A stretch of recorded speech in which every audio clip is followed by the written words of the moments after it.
আসসালামু আলাইকুম। আমার যে ঘাসের জমি ছিল সেই ঘাসের জমিতে ঘাস কাটার পরে যে আগাছা ঘাসগুলো থাকে সেই আগাছা ঘাসগুলো আমি আজকে পরিষ্কার করতেছি এই জন্যই যে পানি থাকলে ঘাসগুলো পরিষ্কার করা অনেকটাই সহজ হয়। যদি আমার জমিটা শুকাই যেত তাহলে ঘাসগুলো পরিষ্কার করা অনেকটা কষ্ট হইতো, তারপরে আবার আমার শ্রম দেওয়া লাগতো বেশি, মানে কিষান খরচটা অনেকটাই বেশি লাগতো। এই জন্য পানি থাকাকালীন আমি জমি থেকে ঘাসগুলো পরিষ্কার করতেছি। এখনই আমাদের জমিতে পানি থাকার জন্য কিছু বাচ্চা পোলাপান মানে মাছ ধরার জন্য আমাদের জমিতে মানে কি জানি তালাশ করতেছে এরকম লাগতেছে। আসলে ছোটবেলা আমরা অনেকে এরকম করছি। যাই হোক, কাজের ফাঁকে একটু বিনোদনেরও দরকার আছে, ওদের সাথে একটু সময় কাটালাম। আমরাও আমাদের জমিটায় ঘাস পরিষ্কার করা শেষ করলাম। আমরা এখন এই ঘাসগুলো আমরা অন্য জায়গা নিয়ে ফেলাবো। আমরা কিন্তু এই কাজগুলো একদিনেই সম্পূর্ণ করতে পারিনি, মানে এত পরিমাণের ঘাস হয়েছে আমাদের জমিতে, এই জন্য একদিনে ঘাসগুলো পরিষ্কার করা সম্ভব হয় নাই আমাদের। আর একটা বিষয়, যারা কাটিং ঘাস লাগাবেন, আমি মনে করি কেদার ভিতরে যদি ঘাস লাগান তাহলে ঘাসগুলো তাড়াতাড়ি হবে, মানে ভালো হবে। যদি আপনি সইষে ঘাস লাগাইতে যান তাহলে অনেকটাই সময় লাগবে, তখন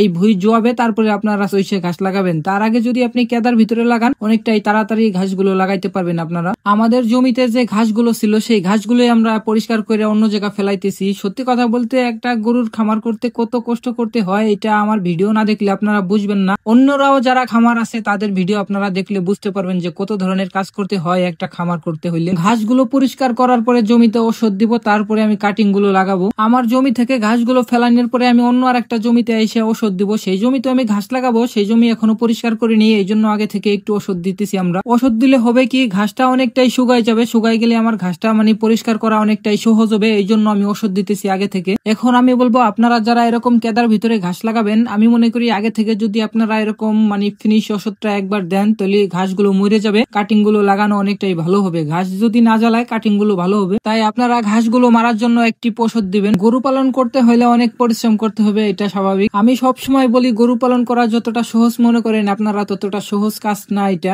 যাই হোক, আজকের কাজগুলো আমি শেষ করলাম, সবাই আমার জন্য দোয়া করবেন। আজকে আমার ভিডিও এই পর্যন্তই শেষ। সবাই ভালো থাকবেন, সুস্থ থাকবেন। আসসালামু আলাইকুম।